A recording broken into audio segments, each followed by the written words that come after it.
Hello' বন্ধুসকল, আপোনালোক সকলোকে মোৰ ইউটিউব চেনেল ষ্টাডি চেণ্টাৰ 1ৰ পৰা স্বাগতম জনাইছোঁ।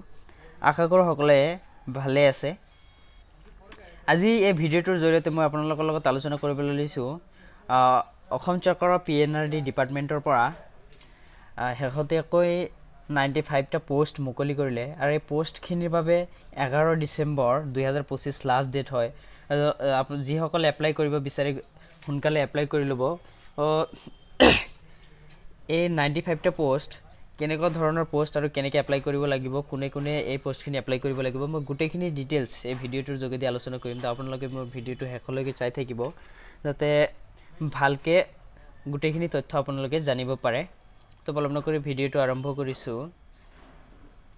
PNRD Assam Recruitment 2024, the Commissionerate of Panchayat and Rural Development PNRD Assam has released the latest notification for the recruitment of 95 posts of coordinator, expert officer and other vacancy.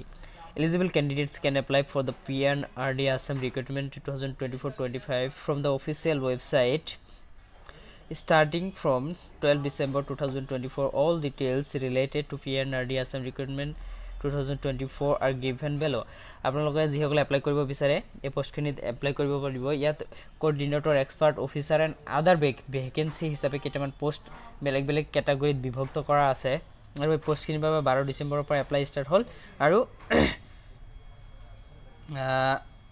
জানুৱাৰীৰ 11 তাৰিখলৈকে এইখিনি apply ডেটটো চলিব। তো আপোনালোকে সোনকালে এপ্লাই কৰি ল'ব। ইয়াৰ কাৰণে আপোনালোকৰ এজ লিমিট আছে 18 বছৰৰ পৰা 45। প্ৰজেক্ট অফিচাৰৰ বাবে GIS ইয়াৰ বাবে আছে 18 পৰা 45। তাৰপিছত আছে ষ্টেট প্ৰজেক্ট অফিচাৰ, ইয়াৰ বাবে আছে 18 to 45। তাৰপিছত আছে district coordinator 18 to 40, district GIS expert 18 to 40। তাৰপিছত আছে ব্লক GIS কোঅৰ্ডিনেটৰ 18 to 38। তাৰপিছত block NRM expert 18 to 38, block livelihood expert agriculture and allied 18 to 38। তো আপোনালোকৰ এই পোষ্টখিনিৰ বাবে বেলেগ বেলেগ হিচাপে কোৱালিফিকেশ্যনো লাগিব। তো 1 নম্বৰত আছে ষ্টেট প্ৰজেক্ট অফিচাৰ GIS। এই পোষ্টখিনিৰ বাবে আপোনালোকৰ কোৱালিফিকেশ্যন লাগিব MTech বা ME বা MHC in geographic information science technology and related field বা BE BTech with post-graduate diploma in geographical information science and remote sensing। এইটো নহ'লে আপোনালোকৰ বাবে লাগিব MCA with PG ডিপ্ল'মা।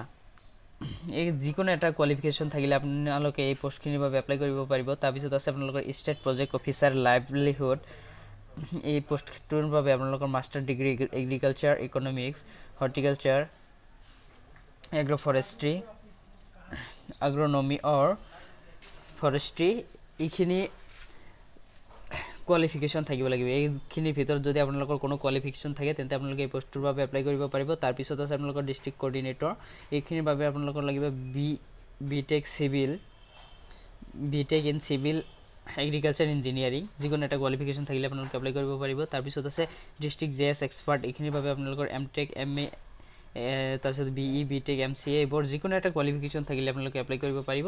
তাৰপিছত আপোনালোকৰ আছে 5 নম্বৰত আছে ব্লক GIS কোঅৰ্ডিনেটৰ। এইখিনিৰ বাবে আপোনালোকৰ ছেম কোৱালিফিকেশ্যন লাগিব। আপোনালোকে নটিছখিনি চাব পাৰিছে।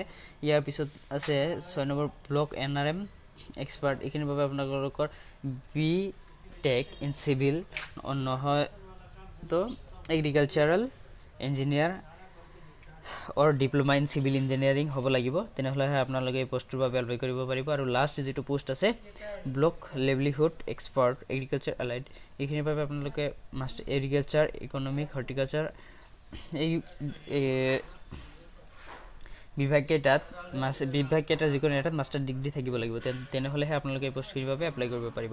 আৰু এই পোষ্টখিনিৰ বাবে আপোনালোকে অফিচিয়েল ৱেবছাইটত গৈ তাত আপোনালোকে এপ্লিকেশ্যন ফৰ্মখন ফিল আপ কৰিব আৰু এপ্লিকেশ্যন কৰা লিংকটো মই ডিছক্ৰিপশ্যন বক্সত দি দিম। আপোনালোকে তাত গৈ এপ্লাই কৰি ল'ব পাৰিব। যদি মোৰ ভিডিঅ'টো ভাল লাগি থাকে চেনেলটো ছাবস্ক্ৰাইব কৰিব আৰু মোৰ আগন্তুক ভিডিঅ'বোৰ পাই থাকিবলৈ চেনেলটো লাইক ভিডিঅ'টো লাইক কমেণ্ট আৰু শ্বেয়াৰ কৰি দিব। ধন্যবাদ থাকিল সকলোকে।